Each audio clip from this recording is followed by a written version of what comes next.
Baahubali 2ന്റെ collection 800 കോടി കടന്നു. Indian സിനിമയിലെ ഏറ്റവും വലിയ കളക്ഷൻ വേട്ടയാണിത്. രാജ്യത്തെ പ്രധാന സെന്ററുകളിലെല്ലാം പ്രദർശിപ്പിക്കുന്നതും ഈ രാജമൗലി ചിത്രം തന്നെ.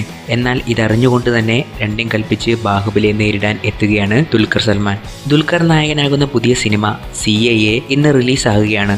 അമൽ നീരദ് സംവിധാനം ചെയ്യുന്ന ഈ പൊളിറ്റിക്കൽ ലവ് സ്റ്റോറി അമേരിക്കയിലാണ് കൂടുതൽ ഭാഗവും ചിത്രീകരിച്ചത്. ബാഹുബലി പടയോട്ടം തുടരുമ്പോൾ തന്നെ ചങ്കുറപ്പോടെ അതിനെ നേരിട്ട് വിജയം നേടാൻ ദുൽഖർ വരുന്നത് ഒട്ടൊരു അമ്പരപ്പോടെയും തെല്ല് വിസ്മയത്തോടെയുമാണ് ഇന്ത്യൻ സിനിമാ ലോകം വീക്ഷിക്കുന്നത്.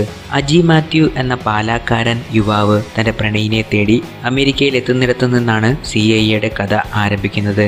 വാരണം 1000 എന്ന സൂര്യ ചിത്രവുമായി ഈ ചിത്രത്തിന്റെ കഥയ്ക്ക് നേരിയ ബന്ധമുണ്ട്. കാർത്തിക മുരളീധരൻ നായികയാകുന്ന സിനിമയിൽ തകർപ്പൻ ആക്ഷൻ രംഗങ്ങളുണ്ട്. പേൾ ഹാർബർ, ലോഗൻ, ഇൻസെപ്ഷൻ തുടങ്ങിയ സിനിമയിലെ ആക്ഷൻ സീക്വൻസുകൾ ഒരുക്കിയ മാർക്ക് ഷാവ്രിയെയാണ് CIAയുടെ ആക്ഷൻ കൊറിയോഗ്രാഫി. ഗോപി സുന്ദർ സംഗീതം നൽകിയിരിക്കുന്ന ചിത്രം അമൽ നീരദ് പ്രൊഡക്ഷൻസിന്റെ ബാനറിൽ സംവിധാനം തന്നെയാണ് നിർമ്മിക്കുന്നത്. എന്തായാലും ആരാധകരെല്ലാം CIAയുടെ ഗംഭീര വരവിനായി കാത്തിരിക്കുകയാണ്. ഇനി തിയേറ്ററിൽ വെച്ച് കാണാം ആ വലിയ ഹിറ്റിനായി.